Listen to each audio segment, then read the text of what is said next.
Well, as a Vietnamese American immigrant who was actually a refugee that escaped Vietnam with her family, I very much understand what it means to come into America with literally nothing but the clothes on our back. And to back the story up a little bit, my parents and I, after the aftermath of the war, which is actually known as the American War in Vietnam, it's known as the Vietnam War in America. So we escaped the war to the Philippines on a rickety boat. And my father actually captained a ship with a bunch of people in it, crammed in. There was a midnight escape. So my mom, I was really young back then. I was about 1 year old, and my mom had been carrying me in her arms, and we escaped in the middle of the night. We met up with a bunch of people at the docks. We loaded up the boat and escaped in the night.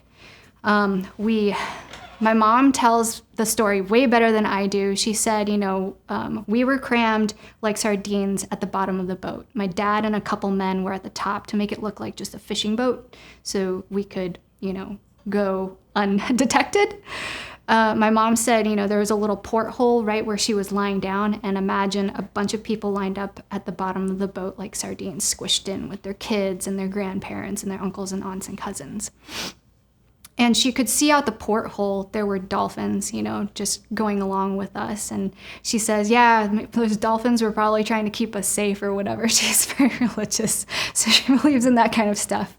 And so it was a harrowing trip. It was not easy. People got sick. I got sick. I have a scar from where, when we landed in the Philippines, I had to go straight to the hospital because I had swelled up and I started retaining water and had gotten septic.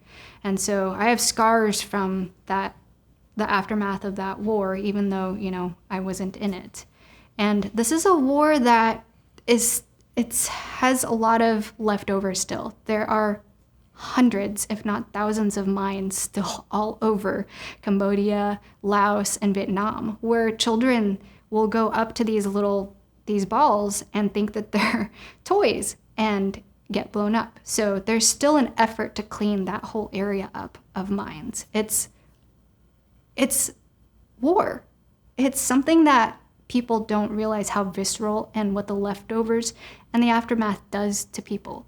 It's trauma. And our family experienced that trauma. So if I understand anything about the American trauma, is that it's long lasting and it has a ripple effect on people's lives.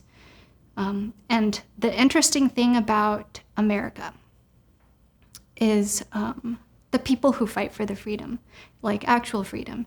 So we had people like Coretta Scott King, Martin Luther King Sr., who wrote, I think they were in this Black Leadership Coalition, who wrote a letter to the president to let us in to the United States because they knew if we were sent back, we would be killed.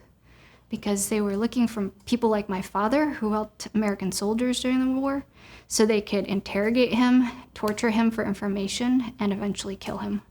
So him and his family, which is me, right, we were all under threat of losing our lives. So the fact that Black people stood up for us to come into America at their own economic risk is huge. And it speaks loudly to solidarity and how that works. And it's why I fight so hard today for freedoms, not just for Black people, but for anyone who is oppressed. It's so important that we all stand together against any kind of oppressor.